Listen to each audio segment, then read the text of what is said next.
ഇനി എവിടെയാണ് future of the trade talks, India America വ്യാപാര ചർച്ചകൾ ഇനി എങ്ങനെയാണ് മുന്നോട്ട് പോവുക? രണ്ട് സൂചനകളാണുള്ളത്.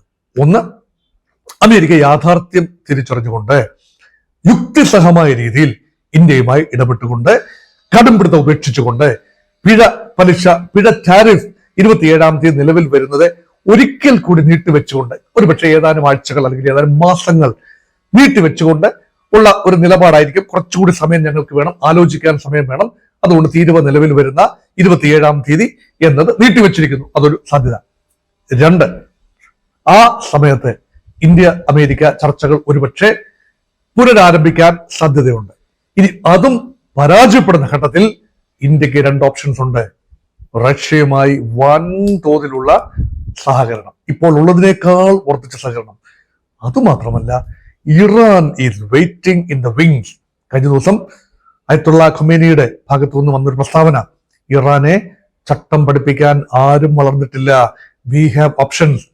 അപ്പോൾ ഇറാനെതിരെയുള്ള ഉപരോധം മറികടക്കാൻ ഇന്ത്യയുമായി വൻതോതിലുള്ള, ഇപ്പോൾ നിർത്തിവെച്ചിരുന്ന ഇറാൻ ഓയിൽ ട്രേഡ് പുനരാരംഭിച്ചുകൊണ്ട് പുതിയ അച്ചുതണ്ട് വികസിപ്പിക്കാൻ. ആ അച്ചുതണ്ട് എങ്ങനെ വരും? Russia, China, India, Iran, Asian മേഖലയിലേക്ക് അമേരിക്കയ്ക്ക് കടന്നു കയറാനാവാത്ത രീതിയിൽ, ഏഷ്യൻ രാജ്യങ്ങളുടെ ഭാഗതയെ നിർണ്ണയിക്കാൻ അമേരിക്കയ്ക്ക് സാധിക്കാത്ത രീതിയിൽ, പാകിസ്ഥാനെ മാത്രം കൂട്ടുപിടിച്ചുകൊണ്ട് കാര്യങ്ങൾ അട്ടിമറിക്കാൻ സാധിക്കാത്ത രീതിയിൽ വലിയ രീതിയിലുള്ള അച്ചുതണ്ട് ശക്തികൾ, അത് സൈനികമായിരിക്കില്ല, പ്യോർലി ഇക്കണോമിക് സഹകരണം. അത് താൽക്കാലിക അടിസ്ഥാനം. ഇന്ത്യക്കറിയാം, ദീർഘകാലമായി ഇറാനെയോ ചൈനയോ വിശ്വസിക്കാനാവില്ല, റഷ്യ കുറച്ചുകൂടി വിശ്വസിക്കാനാവും എന്നും അറിയാം.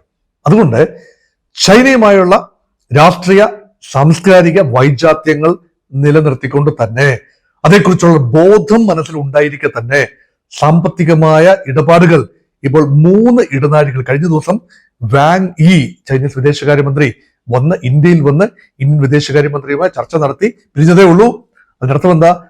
ഈ 3 ചുരങ്ങൾ വഴി, ഹിമാചൽ പ്രദേശിലെയും ഉത്തരാഖണ്ഡിലെയും അങ്ങ് സിക്കിം അതിർത്തിയിലെയും 3 ചുരങ്ങൾ വഴി കരമാർഗം ചൈനയിലേക്കുള്ള വ്യാപാരം വർദ്ധിപ്പിക്കാൻ ഇന്ത്യ തീരുമാനിച്ചിരിക്കുന്നു.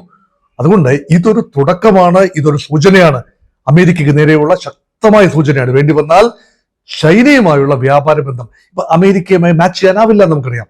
കാരണം അമേരിക്കയുമായിട്ടുള്ളത് $132 ബില്യൺ വാർഷിക വ്യാപാരമാണ്.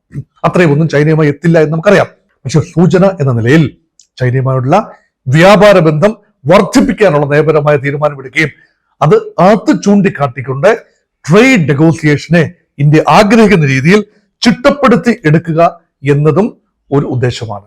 ജയശങ്കർ ഒരു കാര്യം കൂടി പറഞ്ഞു വെച്ചു, ട്രംപിന്റെ വിദേശ നയം ഇത്രയധികം പരസ്യമായി വിഴുപ്പലക്കിക്കൊണ്ട് വിദേശ നയം നടത്തുന്ന ഒരു പ്രസിഡന്റും മുൻപുണ്ടായിട്ടില്ല. ഇതൊരു പുതുമയാണ്, ഇതൊരു നോവൽറ്റിയാണ് എന്ന് ട്രംപിനിട്ട് ഒരു വലിയ കൊട്ട് കൊടുത്തുകൊണ്ടാണ് ജയശങ്കർ തന്റെ വാക്കുകൾ അവസാനിപ്പിക്കുന്നത്. മാത്രമല്ല, ശ്രീ ജയശങ്കർ വലിയ രീതിയിൽ പ്രൊജക്ട് ചെയ്യാൻ ആഗ്രഹിക്കുന്ന ഒരു കാര്യമുണ്ട്. നരേന്ദ്രമോദി ഇതിനൊന്നും മറുപടി പറയില്ല, ട്രംപിന്റെ ജൽപ്പനങ്ങൾക്ക് താൻ മറുപടി പറഞ്ഞാൽ മതിയാകും, മോദി മറുപടി പറയും എന്ന് ആഗ്രഹിക്കേണ്ട കാര്യമില്ല എന്ന് പറയാതെ പറഞ്ഞു വെക്കുകയാണ്. അതുകൊണ്ട് India is now using some ambassadors and some career diplomats and also the foreign minister to give a befitting reply to America. ഇതൊരു ക്യാറ്റ് ആൻഡ് മൗസ് ഗെയിമാണ്. വീണ്ടും ട്രംപിന്റെ മുറിവിൽ, നൊബേൽ സമ്മാനത്തിന്റെ മുറിവിൽ മുള കരച്ചു പുരട്ടുന്ന രീതിയിൽ ട്രംപ് അല്ല ഓപ്പറേഷൻ സിന്ദൂർ അവസാനിപ്പിക്കാൻ ശ്രമിച്ചത്. കഴിഞ്ഞ 50 വർഷമായി തുടരുന്ന ഈ ഉഭയകക്ഷി ബന്ധം അല്ല എങ്കിൽ ഇന്ത്യയുടെ ബൈലാറ്ററലിസം എന്ന പോളിസി നിലനിർത്തിക്കൊണ്ട് തന്നെ ഇന്ത്യ മുന്നോട്ട് പോകും.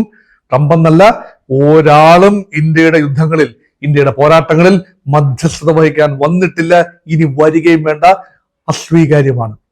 ഇതൊരിക്കൽ കൂടി പറഞ്ഞുകൊണ്ട് ട്രംപിനെ നേരെ നിന്നുകൊണ്ട് നേർക്കുനേർ വെല്ലുവിളിക്കുന്ന ഇന്ത്യ ഇപ്പോൾ കാണുന്നു. അതുകൊണ്ടാണ് ഇനിയുള്ള ഏതാനും മണിക്കൂറുകൾ നിർണായകമാണ്. 27-ാം തീയതി ആഗതമാകുന്നു. അതിനുള്ളിൽ എന്തെങ്കിലും പ്രഖ്യാപനങ്ങൾ ഉണ്ടാകാനുള്ള സാധ്യതയുണ്ട്. അതുകൊണ്ട് രണ്ട് വശങ്ങളും, ഇന്ത്യയുടെ ഭാഗവും അമേരിക്കയുടെ ഭാഗവും രണ്ട് മുഖാമുഖം ഇങ്ങനെ നിൽക്കുകയാണ്. ഹു വിൽ ബ്ലിങ്ക് ഫസ്റ്റ് എന്നതാണ് ചോദ്യം. ഇന്ത്യ ബ്ലിങ്ക് ചെയ്യാൻ ഉദ്ദേശിക്കുന്നില്ല എന്നതിന്റെ സൂചനകളാണ് ഇപ്പോൾ ഞാൻ നിങ്ങളോട് പങ്കുവച്ചത്. Thank you.